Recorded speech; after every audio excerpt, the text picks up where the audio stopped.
ಇನ್ನೂ ಸಬ್ಸ್ಕ್ರೈಬ್ ಮಾಡಿಲ್ಲ ಅಂದರೆ ಸಬ್ಸ್ಕ್ರೈಬ್ ಮಾಡಿ, ಬೆಲ್ ಬಟನ್ ಪ್ರೆಸ್ ಮಾಡಿ. ಪ್ರತಿ ದಿವಸ ನಾನು ಏನು ಫೇಸ್ಬುಕ್ ಹಾಗೆ ಯೂಟ್ಯೂಬ್ನಲ್ಲಿ ಲೈವ್ ಬರ್ತೇನೆ, ತಾವೆಲ್ಲ ನೋಟಿಫಿಕೇಶನ್ ಪಡೆದುಕೊಂಡು ಈ ಕಾರ್ಯಕ್ರಮದಲ್ಲಿ, ಸಂಗೀತ ಅಭಿಷೇಕ ಕಾರ್ಯಕ್ರಮದಲ್ಲಿ ಪಾಲ್ಗೊಂಡು ನಿಮ್ಮ ಇಷ್ಟವಾದ ಗೀತೆಗಳನ್ನ ಅಪೇಕ್ಷೆ ಪಡ್ಬೋದು. ಅದ್ಭುತವಾದ ಹಾಡುಗಳುಗಳೇ. ನನಗಂತೂ ತುಂಬ ಖುಷಿ ಆಯಿತು ಹಾಡನ್ನು ಕೇಳಿ ಅಂತ ಜಯಸಿಂಹ ಕಲಾ ತಂಡದಿಂದ ಒಂದು ಸೂಪರ್ ಕಮೆಂಟ್ ಅಂತ ಬಂದಿದೆ. Thank you Siddharth, Facebook star, YouTube star, Insta star. ನಮ್ಮ ಸಿದ್ಧಾರ್ಥ ಬೈಚ್ಬಾಳ್ ಅವರು ಇಡೀ ಉತ್ತರ ಕರ್ನಾಟಕದಲ್ಲಿ ಈಗ ಒಂದು ಹೆಸರಾಂತ ವಾದ್ಯಗೋಷ್ಠಿ ಅಂದರೆ ನಮ್ಮ ಜಯಸಿಂಹ ಕಲಾ ತಂಡ.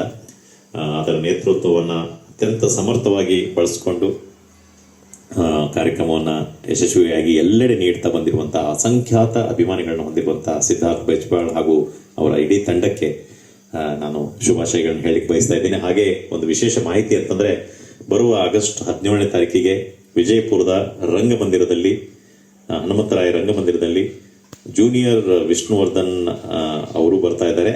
ಯಾಕೆ ಅಂತಂದರೆ, ಸಿಂಹ ಗರ್ಜನೆ ಅನ್ನುವಂಥ ಒಂದು, ಸಿಂಹ ಗರ್ಜನೆ ಅಂದರೆ ಗೊತ್ತಲ್ಲ ನಿಮಗೆ.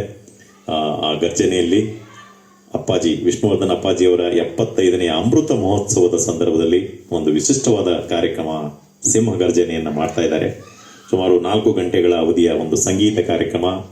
ಸಾಕಷ್ಟು ಅದ್ಭುತವಾದ ಕಲಾವಿದರು, ಉತ್ತರ ಕರ್ನಾಟಕದ ಹೆಸರಾಂತ ಕಲಾವಿದರು, ಹಾಗೆ ಬೆಂಗಳೂರಿನ ಜೂನಿಯರ್ ವಿಷ್ಣುವರ್ಧನ್. ಅಪ್ಪಟವಾಗಿ ಅವ್ರು ನೋಡಿದರೆ ವಿಷ್ಣುವರ್ಧನ್ ಅವ್ರನ್ನೇ ನೋಡಿದ ಹಾಗಾಗುತ್ತೆ. ಅಷ್ಟೊಂದು ಅವರ ಅಭಿನಯ, ಅವರ ಹಾಡುಗಳು, ಆಮೇಲೆ ಇಡೀ ತಂಡದ ಹಾಡುಗಳು, ಹಾಗೆ ಹಿರಿಯ ಕಲಾವಿದರಿಗೆ ಸನ್ಮಾನ ಎಲ್ಲವೂ ಸೇರಿ ಆ ಒಂದು ಕಾರ್ಯಕ್ರಮ ಒಂದು ವಿಜಯಪುರದಲ್ಲಿ ಒಂದು ಮೈಲಿಗಲ್ಲಾಗಲಿದೆ ಅಂತ ಹೇಳಲಿಕ್ಕೆ ಬಯಸ್ತಾ ಇದ್ದೀನಿ. ತಾವೆಲ್ಲರೂ ಯಾರ್ಯಾರು ವಿಜಯಪುರ ಇರ್ತೀರಿ, ವಿಜಯಪುರ ಜಿಲ್ಲೆಯಲ್ಲಿ ಇರ್ತೀರಿ, ಖಂಡಿತವಾಗಿ ತಾವು ಬಂದು ಆ ಕಾರ್ಯಕ್ರಮವನ್ನು ನೋಡಿ ಕಣ್ತುಂಬ ಖುಷಿ ಪಡಬೇಕು ಅನ್ನುವಂಥ ಮಾತನ್ನು ನಾನು ಈ ಸಂದರ್ಭದಲ್ಲಿ ಹೇಳಲಿಕ್ಕೆ ಬಯಸ್ತಾ ಇದ್ದೀನಿ.